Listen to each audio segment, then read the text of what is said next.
할렐루야. 오랜만에 만났는데 그럼 한번 할렐루야를 인사 다시 한번 해보실까요? 할렐루야. 여러분에게 예비하신 하나님의 큰 복이 꼭 임할 수 있기를 간절히 바랍니다. 오늘은 교회 창립 67주년 기념 주일입니다. 아주 기쁘게 잔치를 벌여야 하는 그런 날이지요. 그러나 세상이 아파요. 코로나 바이러스로 온 세상이 앓고 있습니다. 그래서 오늘 우리는 기쁜 생일을 맞았지만 무엇보다도 하나님의 보호하심, 하나님의 인도하심, 그리고 하나님의 고쳐주심을 우리는 간절히 구하고 있습니다. 그러면서 우리가 정말 하나님 앞에 바르게 서 있는지 회개하는 마음으로 우리의 믿음을 돌아보고 우리의 삶을 돌아보고 있습니다. 여러분, 그럼에도 우리는 분명히 믿습니다. 하나님께서 우리와 함께 하신다. 여러분, 교회 역사 2000년을 돌아보게 되면은 오늘보다 더 심각하고 오늘보다 더 어려운 상황들이 얼마나 많았는지 모릅니다. 여러분, 그럴 때마다 하나님께서는 하나님의 교회를 외면하지 아니하셨고 교회를 지켜주셨습니다. 그리고 교회를 통하여서 생명의 역사를 이끌어 오셨습니다. 그 은혜가 오늘 이 자리에 있는 여러분 모두에게 우리 교회 위에 가득 넘치기를 간절히 소원합니다. 자, 오늘 여러분들에게 한번 제가 질문을 던져 보려고 합니다. 이제 자막이 좀 나올 텐데 여러분 한번 이 자막에다가 여러분 한번 답을 써 보시기를 바랍니다. 교회는 네모다. 여러분 여기에다가 한번 여러분 나름대로 마음속에 답을 한번 넣어 보시면 어떨까 싶습니다. 많은 분들이 이렇게 답을 써요. 교회는 건물이다. 건물이다. 여러분, 사실은 예배당 건물을 교회라고 생각하는 것은 굉장히 보편적인 그런 그 생각이지요. 그러나 성경적이지는 않습니다. 만약에 교회가 건물이라고 하는 이 생각이 맞는다라고 하면은 우리 전농교회는 아마 손꼽히는 그런 그 교회일 것이다, 이렇게 생각을 해봅니다. 또 어떤 분은 이렇게 이야기를 해요. 교회는 기억이다. 기억이다. 여러분, 그렇지요. 여러분, 교회에 얽힌 그런 그 기억들이 얼마나 많습니까? 저도 생각을 해보면은 제가 태어나서 기억을 가진 다음부터 교회에 대한 그런 그 생각이 계속 떠오르게 되는데, 여러분들, 저는 굉장히 교회를 많이 옮겨 다녔어요. 목회를 하면서 옮겨 다니고 신학생 때 옮겨 다니고 이게 많이 옮겨 다녀서 제가 처음 다녔던 그 교회를 오래 다니지를 못했는데, 여러분 아마 이 자리에 계신 분들 가운데서는 40년, 50년 혹은 그 이상 우리 전농교회를 다니면서 섬긴 그런 그 분들도 많을 겁니다. 여러분, 교회에 그런 얽힌 그런 기억들이 얼마나 많아요. 그래서 교회는 기억이다, 이렇게 답을 하기도 합니다. 그러면서 이어가지고 교회는 전통이고 교회는 역사다, 이렇게 대답을 하기도 합니다. 그렇지요. 여러분, 우리 교회는 67년의 그런 그 전통, 역사를 가지고 있는데 교회를 전통이나 역사로 이렇게 답을 할 수 있습니다. 그 안에 얼마나 많은 이야기들이 담겨 있을까를 생각을 해보는 거지요. 또 이렇게도 답을 해요. 교회는 꿈이다. 교회는 꿈이다. 여러분, 정말 그렇습니다. 교회에서 얼마나 많은 젊은이들이 꿈을 키웠습니까? 그런데 그 꿈은 개인의 꿈이 아니라 하나님의 꿈과 잇대어질 때에 그 꿈은 정말 의미 있는 꿈이 되는 거죠. 오늘도 우리는 꿈을 가지고 있습니다. 하나님의 꿈을 우리가 이루어가기를 원합니다 라고 하는 그 꿈을 오늘도 우리는 꾸고 있잖아요. 그런 의미에서 교회는 꿈이라고 대답을 할 수 있습니다. 또 교회는 이제 조직이다, 이렇게도 이야기할 수가 있지요. 여러분, 좋은 그런 그 조직으로서, 살아있는 그런 그 생명의 조직으로서 교회가 자기 역할을 감당하는 것은 참으로 소중한 그런 그 일입니다. 또 교회는 뭐라고 그래요? 어떤 분은 보니까요, 교회를 생각하기만 하면은 저는 십자가가 생각이 납니다. 그래서 교회는 십자가다, 이렇게 답을 하는 분도 있어요. 저는 굉장히 아름답고 멋진 고백이라고 생각을 해요. 교회는 십자가다. 십자가다. 그리고 어떤 분은 이렇게 대답을 하죠. 교회는 사랑이지요. 교회는 사랑입니다. 여러분, 교회가 사랑이다라고 하는 이와 같은 이야기는 이제 교회의 본질에 우리가 아주 훨씬 더 가까이 다가온 답이라고 이렇게 생각을 합니다. 교회는 십자가 혹은 교회는 사랑이라고 하는 이와 같은 이야기는 우리에게 결론을 이제 가져다 줍니다. 오늘 제가 힘주어서 그 결론적으로 여러분에게 드리고 싶은 그 말씀은 교회는 운동이라고 하는 겁니다. 교회는 운동이다. 운동이다. 여러분, 교회는 운동이어야 합니다. 여러분 보세요. 세상에 수많은 운동들이 있습니다. 사람이 살아가는 곳에는 운동이 있을 수밖에 없어요. 앞으로도 계속해서 운동이 있을 겁니다. 여러분, 세속적인 운동이 있지만 교회에서는 어떤 운동을 해야 될까요? 새마을 운동을 해야 될까요? 예? 여러분, 건강 운동을 해야 될까요? 교회에서 어떤 운동을 합니까? 교회에서는 생명 운동을 합니다. 교회는 운동입니다. 어떤 운동이냐? 생명 운동을 하는 곳, 교회는 하나님의 운동을 이어가는 곳이어야 합니다. 예수 운동을 이어가고, 복음 운동을 이어가고, 하나님 나라 운동을 이어가고, 생명 운동을 이어가는 곳, 이게 바로 교회라고 이렇게 말씀을 드릴 수가 있는 거지요.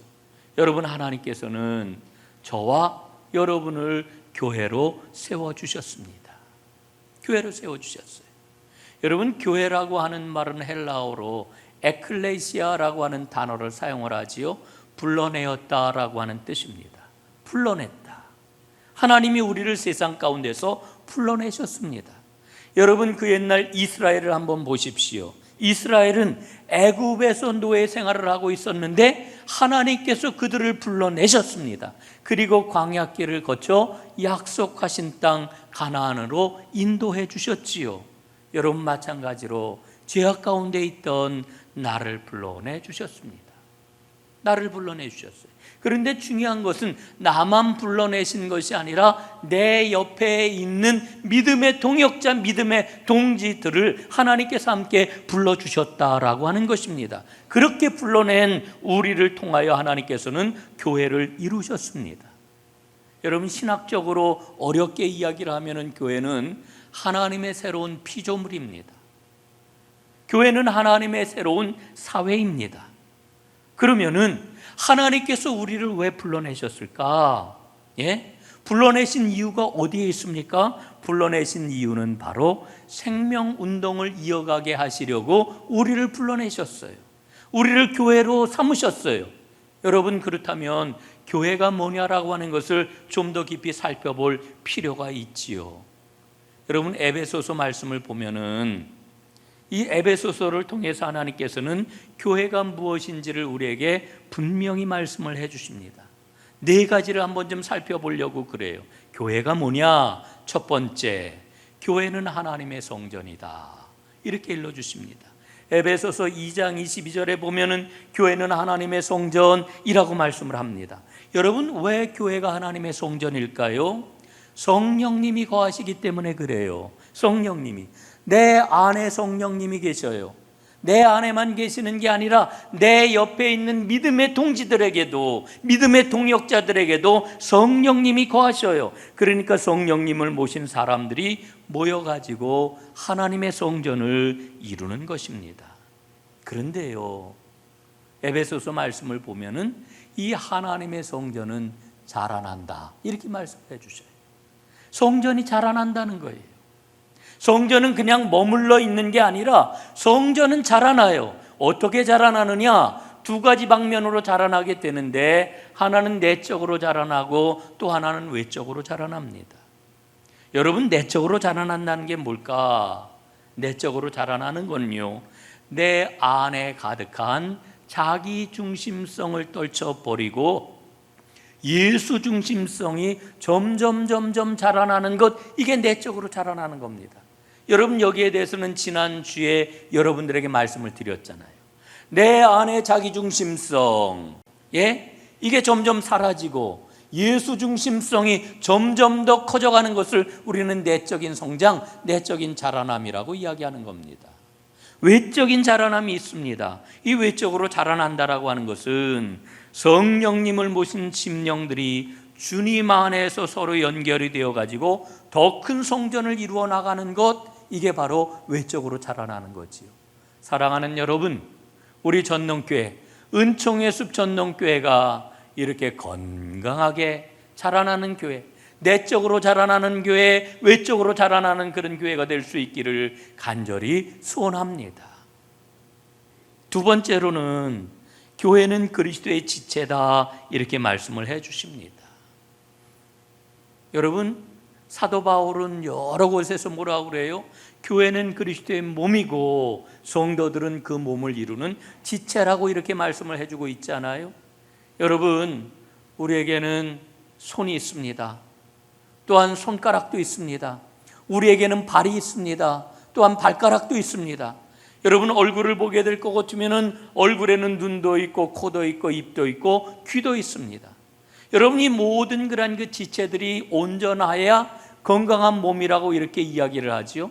사도 바울이 쓴 여러 서신에서, 여러 편지들에서 바로 이 몸이요 지체라고 하는 이와 같은 말씀을 해주고 있는 것을 보는 거지요. 교회는 그리스도의 지체. 세 번째로는 교회는 그리스도의 신부라고 말씀을 하십니다. 여러분, 에베소서 5장 31절 32절 말씀에 보면은 이런 말씀이 기록이 되어 있어요. 그러므로 사람이 부모를 떠나서 자기 아내와 합하여 둘이 한 몸이 되는 것입니다. 이 비밀이 큽니다. 나는 그리스도와 교회를 두고 이 말을 합니다. 여러분, 무슨 이야기예요? 사람이 장성하면 자기 배우자와 합해가지고 한 몸을 이룬다는 거지요. 이건 너무나도 신비하고 놀라운 비밀이라고 말씀을 하는 거예요. 그런데 여러분, 지금 사도 바울이 32절에서 뭐라고 이야기를 해요? 이 이야기를 하는 것은 부부지간에 한 몸을 이루는 것만을 이야기하려고 하는 게 아니다. 나는 사실 뭐를 이야기하고 있다는 거예요? 그리스도와 성도 간의 그런 그 관계, 그리스도와 교회와의 그런 그 관계를 두고 이 말을 하는 것이다, 이렇게 말씀을 해주고 있습니다. 여러분, 이 말의 뜻이 무엇입니까? 교회는 그리스도의 신부라고 하는 거예요. 그리스도의 신부. 여러분, 하나님께서는 예수님을 십자가에 내어주셨습니다. 예수님이 십자가에 못 박혀 죽으실 때에 그 옆구리가 터져 흘러나오는 그 보혈로 신부가 되는 성도들을 지으셨어요. 여러분, 성도들이 어떻게 탄생했느냐? 예수님의 그 보혈로 말미암아 탄생한 거예요. 여러분, 그 십자가 보혈의 결과가 성도들이고 그 십자가 보혈의 결과가 바로 교회라고 하는 거지요. 그래서 교회는 그리스도의 신부다, 이렇게 말씀을 해주고 있는 겁니다. 네 번째, 마지막으로 에베소서 말씀을 보면은 교회는 그리스도의 군대라고 이렇게 말씀을 합니다. 여러분, 에베소서 6장 10절로 17절까지 말씀은 우리가 너무나 잘 아는 말씀이에요. 하나님의 전신갑주를 취하라 하는 그런 그 말씀이지요.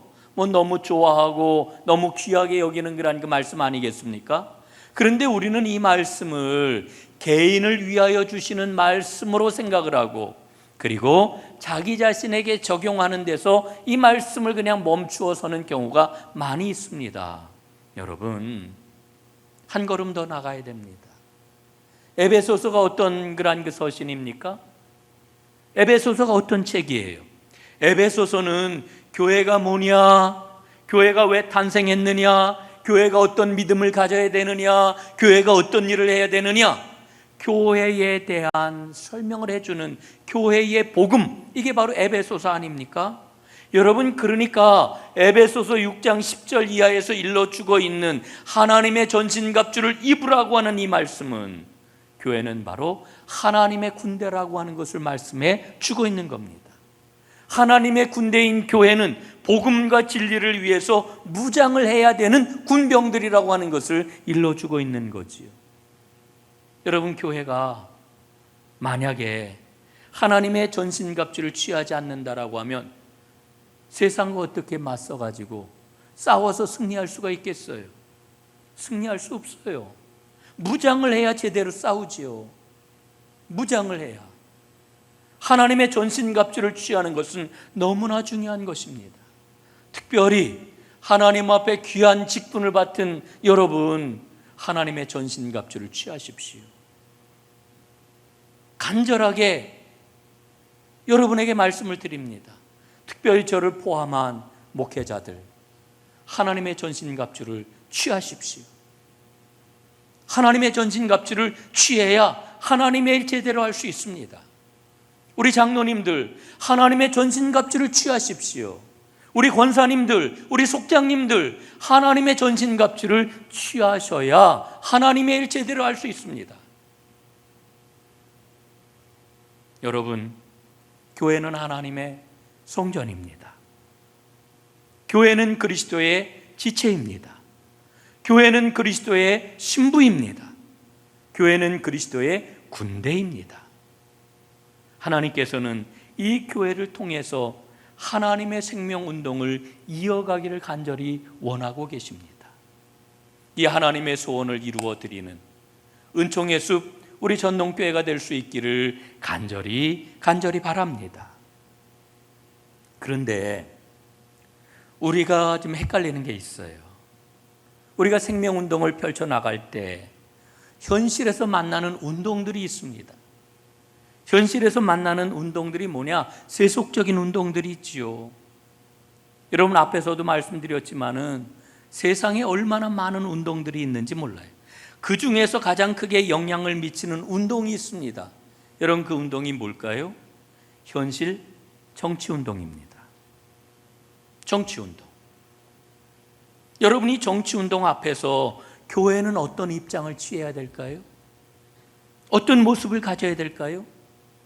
여러분, 한번 생각해 보세요. 미국 웨스트민스터 신학교가 있는데 여기에서 교회사를 가리키는 칼 트루먼 박사라고 하는 분이 있습니다. 여러분, 웨스트민스터 신학교는 그 아주 전 세계에서도 유명한 굉장히 보수적인 신앙을 가르치는 그러한 학교입니다. 이분이 쓴 리퍼블러크렛라고 하는 그러한 그 책이 있어요. 리퍼블러크렛. 이 사전을 찾아보니까요, 사전에도 잘 나오지 않는 그러한 그 단어예요. 이게 무슨 단어냐 그러니까 미국의 공화당과 민주당을 합쳐서 붙여놓은 그러한 그 이름입니다. 우리나라 말로 다 굳이 번역을 한다라고 하면은, 우리 실정에 맞게 번역을 하면 더불어 국민의힘 뭐 이쯤 되는 그런 그 단어가 바로 리퍼블러크렛이라고 하는 그런 그 단어입니다.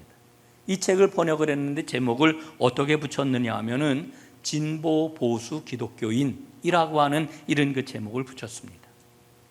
여러분, 이 책에서 칼 트루먼 교수가 무슨 이야기를 하냐면 미국의 보수주의 교회가 행해온 실수를 지적을 하고 있습니다. 그 실수가 뭘까요? 그 실수, 보수적인 미국의 교회들이 요 근래에 벌여온 실수, 그 실수, 그것은 바로 이 보수주의 교회가 너무나 쉽게 보수적인 정당 정치와 기독교적인 충성을 연결시켰다라고 하는 거예요. 예? 그 일로 인해 가지고 복음주의에 속한 수많은 교인들, 특별히 미국의 수많은 젊은이들을 교회에서 잃어버렸다라고 하는 아픈 이야기를 해요. 저는 이 칼 트루먼 교수의 그 글을 읽으면서 많은 것을 생각을 하게 되었습니다. 여러분, 한번 보십시오. 우리가 살아가면서 수많은 문제들을 만나잖아요. 수많은 사회의 그런 쟁점들과 맞닥뜨리게 되잖아요. 그런데 그 수많은 그런 문제와 쟁점들에 대해서 미국식으로 표현을 하면은 공화당이냐 아니면 민주당이냐, 우리 한국식으로 표현을 하면은 민주당이냐 아니면 국민의힘이냐, 만약에 이렇게 딱 두 가지의 선택지밖에 없다라고 하면은 여러분, 이것보다 심각한 문제는 없다고 생각을 해요. 여러분, 답은 두 가지밖에 없는 겁니까? 딱 두 가지밖에 없는 거예요? 여러분, 어떻게 생각을 하세요? 요즘 우리 사회를 보면은요, 또 교회 안에서 일어나는 그런 그 문제들을 보면 온통 보수냐 진보냐. 좀 더 구체적으로 이야기를 하면은 정부 여당의 입장을 지지하느냐 아니면 야당의 입장을 지지하느냐, 두 개의 입장 이외에는 다른 어떤 입장도 허용하지 않는 것처럼 보인단 말이에요. 너무 첨예하게 대립을 하고 있는 거지요. 여러분, 이게 정상일까요? 여러분, 우리 신앙의 눈으로 볼 때 이게 옳은 걸까요? 여러분, 반기독교적인 겁니다. 반성경적인 겁니다. 성경이 우리에게 일러주고 있는 진리는 정치권에서 각각 주장하는 그 입장과 그 해법에 대해서 근원적으로 뛰어넘습니다. 이게 성경의 진리예요.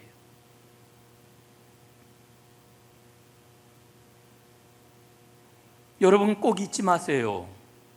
정당을 가진 사람들은요, 선거에서 이기는 것을 목표로 해요. 그래서 운동을 해요. 내 힘 가지고 안 되면은 비슷한 입장을 가진 사람, 혹은 입장이 다른 사람이라 할지라도 동맹을 맺어서라도 선거에서 이겨가지고 집권을 하려고 운동을 하는 거예요. 여러분, 집권을 위한 이 정치운동 보십시오. 정치운동은요, 악합니다. 정치운동은 선합니다. 무슨 얘기예요? 때로는 선하게 갈 수도 있고 때로는 악하게 갈 수도 있어요. 늘 기로에 서 있어요. 이게 현실 정치의 모습입니다. 여러분, 이럴 때 교회는 어떻게 해야 될까요? 교회는 어디에 서 있어야 될까요? 지금 교회는 어디에 서 있는 걸까요? 여러분, 교회는 어느 일방의 주장을 담아가지고 그걸 외쳐서는 안 됩니다. 이 교회의 길이 아니에요. 교회는 정치운동이 바른 길로 갈 수 있도록 방향을 밝히 비춰 주어야 합니다. 여러분, 제가 늘 말씀드리지만 복음은 보수적이에요. 동시에 복음은 진보적이에요. 이 둘이 다 복음 안에 들어있어요. 무슨 이야기입니까? 예? 복음은 진보적인 것, 보수적인 것, 이걸 훨씬 더 뛰어넘는 근원적인 가치라는 거예요. 여러분, 종교라고 하는 말이 무슨 뜻입니까? 으뜸 가르침이잖아요. 세상에서 으뜸 가는 가르침이잖아요. 일반 종교도 그렇게 표방을 하는데, 여러분, 우리 기독교는 살아있는 생명의 말씀, 하나님의 말씀을 가지고 있지 않습니까? 말씀 안에는 이 모든 것을 뛰어넘는 것들이 다 들어있습니다. 여러분, 그렇기 때문에 저는 우리 그리스도인들은 가장 뛰어난 시민이 되어야 한다, 이렇게 분명히 믿어요. 로마서 13장 말씀을 보면은 우리에게 일러주고 있는 말씀이 뭡니까? 1절부터 7절까지 말씀을 보면 너희는 뛰어난 시민이 되어라, 너희는 지혜로운 시민이 되어라, 이렇게 말씀해 주고 있는 거예요.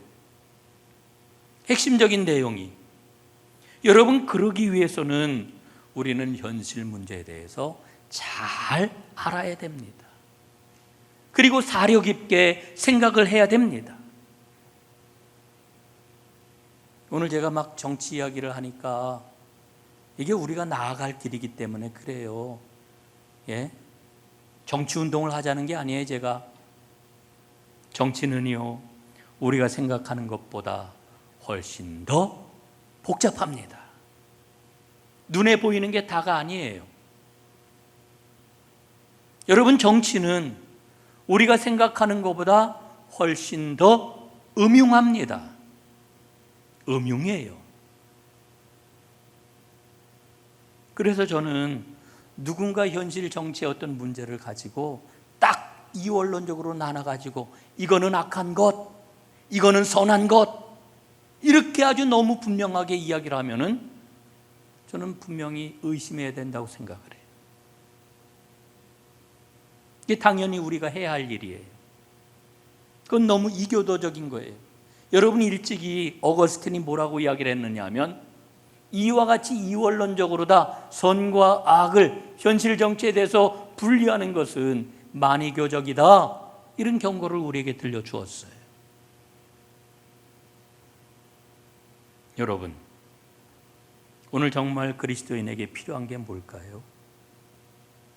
저는 우리 사회의 문제가 뭔지, 쟁점이 뭔지 잘 배우는 게 저는 필요하다고 생각을 해요. 사실은 교회에서도 그런 것들에 대해서 잘 배울 수 있는 기회를 제공하는 것도 필요하겠다 하는 그런 생각을 갖습니다.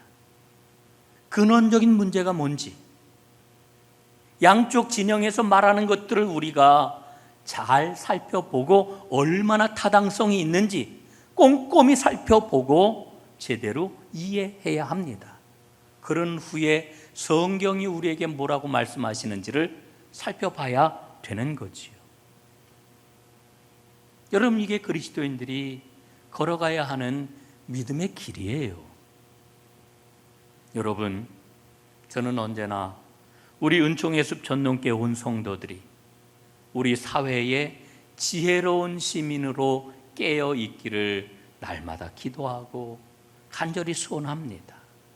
왜냐하면 그래야 생명운동을 이 땅에서 제대로 온전하게 펼쳐나갈 수 있기 때문에 그런 거지요. 여러분, 현실 정치가 갖고 있는 힘이 크기 때문에 우리는 자꾸만 빨려 들어갈 때가 있고 속아 넘어갈 때가 있어요. 깨어있는 참 믿음의 사람, 깨어있는 지혜로운 시민이 되어야 합니다.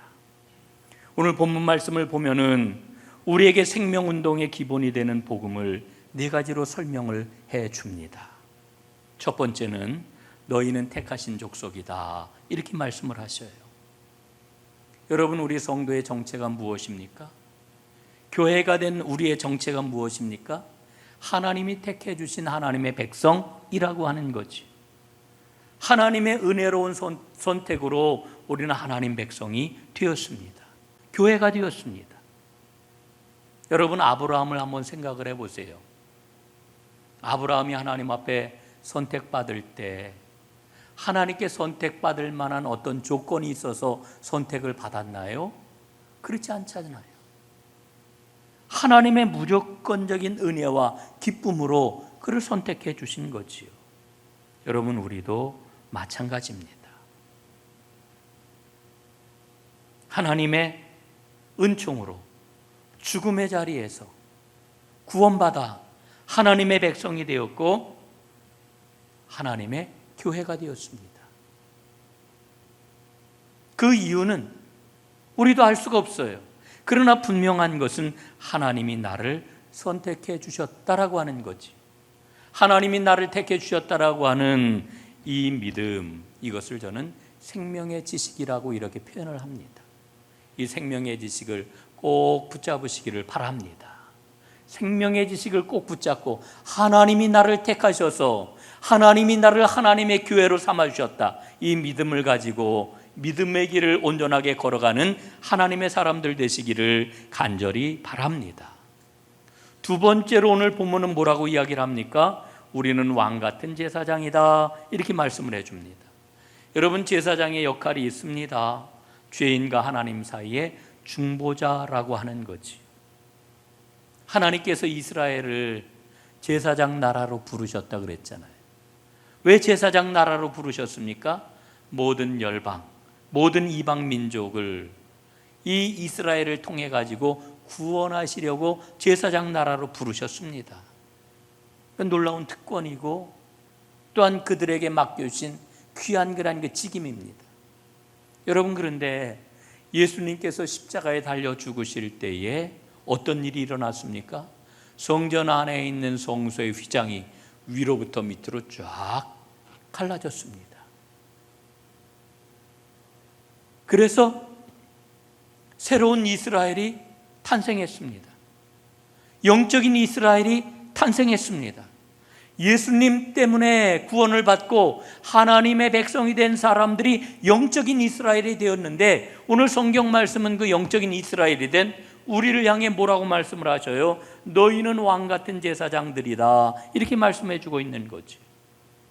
우리에게 귀한 사명을 주셨다는 거예요. 여러분, 그러므로 하나님의 교회가 된 우리가 해야 할 일이 있습니다. 구원받지 못한 사람들을 위해 기도해야 되는 거지요. 복음을 온전히 전하는 제사장이 되는 거지요. 이 사명을 잘 감당할 수 있기를 주님의 이름으로 축원합니다. 세 번째, 너희는 거룩한 나라이다, 이렇게 말씀을 합니다. 여러분, 여기에서 거룩이라고 하는 말은 구별을 뜻합니다. 우리는 거룩 그러면 한국 사람들은 윤리적으로 도덕적으로 생각해가지고 굉장히 고상한 거라고 이렇게 생각을 하는데, 이 거룩이라고 하는 말의 근본적인 의미는 구별된다라고 하는 뜻이에요. 구별된 백성, 구별된 나라가 되었다, 이런 말씀이 있지요. 여러분, 우리가 구별된 백성으로 살아가게 될 때에 하나님이 저렇게 역사하시네. 여러분, 내가 구별된 삶을 살아가면은 사람들이 나를 통해 누구를 봐요? 하나님을 보는데, 하나님의 뭐를 보는 거예요? 하나님의 역사하심을 보는 거예요. 다른 말로 어렵게 하면은 하나님의 통치를 보는 거예요. 하나님이 통치하시는구나. 여러분, 교회는 하나님의 거룩한 나라입니다. 마지막 네 번째, 너희는 하나님의 소유된 백성이라, 이렇게 말씀을 해요. 소유가 되었다라고 하는 말은 사랑한다라고 하는 거지요. 사랑한다. 우리는 하나님의 것이 되었어요. 여러분, 우리는 누군가를 사랑을 할 때 소유격으로 다 표현을 하잖아요. 당신은 내 거야, 너는 내 거야. 여러분, 제가 종종 팔당댐 그 옆에 그 옛날 길을 이렇게 운전해가지고 지나갈 때가 있는데, 그때마다 꼭 그 벽면을 봐요. 소영이는 내 것, 순아는 내 것, 별별 이름들을 어떻게 저렇게 써놨을까, 제가 그런 생각이 드는데, 여러분, 굉장히 유치찬란한 그런 그 표현이잖아요. 그런데 다시 한번 생각을 해보면은, 여러분, 사랑하면서 드는 그 마음을 오늘 하나님께서 말씀해 주고 있어요. 쉽게 얘기하면은 하나님께 부름받고 택함받아 부름받은 여러분들을 향해 하나님 뭐라 그러신다고요? 너는 내 거야, 이렇게 말씀하신다는 거예요.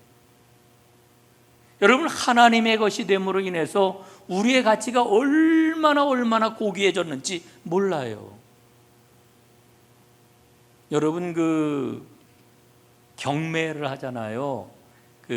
아주 고가의 그런 미술품 같은 것들, 그림 이런 거 막 경매하잖아요. 그럼 막 몇억 원, 그냥 몇백억, 몇천억 되는 그런 그 그림도 있잖아요.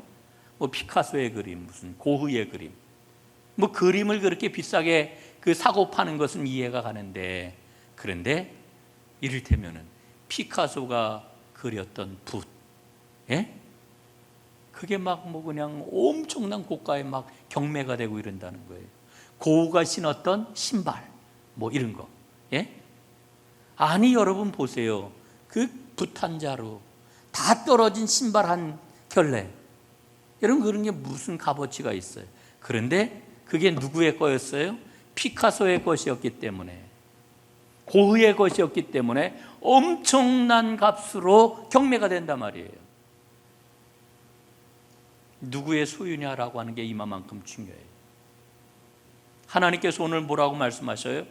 여러분 한 분 한 분을 향하여, 우리 은총예습 전농교회를 향하여 하나님 뭐라고 말씀을 하셔요? 너희는 나의 소유가 된 백성이다. 내가 너희를 사랑한다. 너희가 얼마나 고귀한 존재인지 모른다. 하나님 말씀하시는 거지요. 여러분, 이게 복음이에요. 이게 복음이에요. 여러분, 오늘 9절 말씀을 보면은 상반절에 이 복음을 말씀을 해주고 있잖아요. 우리는 교회가 되었는데 하나님의 택하신 백성이 되었고요, 왕 같은 제사장이 되었고요, 그리고 구별된 백성이 되었고요, 거룩한 백성, 그리고 하나님의 소유가 된 하나님의 사랑받는 백성이 되었다. 이게 바로 복음이에요. 이 복음을 가진 사람들이 바로 교회라고 일러주는 거예요. 그런데 이렇게 우리에게 복음의 은혜를 베풀어 주시는 이유가 어디에 있다고요? 이는 너희를 어두운 데서 불러내어 그의 기이한 빛에 들어가게 하신 분의 그 아름다움을 어떻게 하게 해요? 선전하게 하려고, 선포하게 하려고 우리를 불러주셨다 말씀해 주고 있는 거지요. 생명운동을 이어가게 하시려고 우리를 불러주셨다는 거예요. 사랑하는 여러분, 우리는 이 놀라웠고도 기이한 복음을 가지고 살아가는 사람이 되었습니다. 이 복음을 가지고 생명운동을 이어가는 사람이 되었습니다. 이 운동을 잘 이어가 하나님께 더욱더 영광 돌리고 하나님 앞에 크게 쓰임받는 은총의 숲 전농교회, 우리 모두가 될 수 있기를 주님의 이름으로 축원합니다. 기도하겠습니다. 아버지 하나님 고맙습니다. 우리는 하나님의 택하신 백성입니다. 왕같은 제사장입니다. 거룩한 하나님의 백성입니다. 하나님의 소유가 된 백성입니다. 하나님이 놀랍고도 기이한 복음을 가지고 살아가는 교회가 되게 하셨으니 하나님이 생명운동을 잘 이어갈 수 있도록 새 은혜와 능력과 하나님의 영을 충만하게 부어 주옵소서. 더욱더 아름답고 능력 있는 은총의 숲 전농교회가 될 수 있도록 하나님의 복을 내려 주옵소서. 예수님 이름으로 간절히 기도드리옵나이다. 아멘.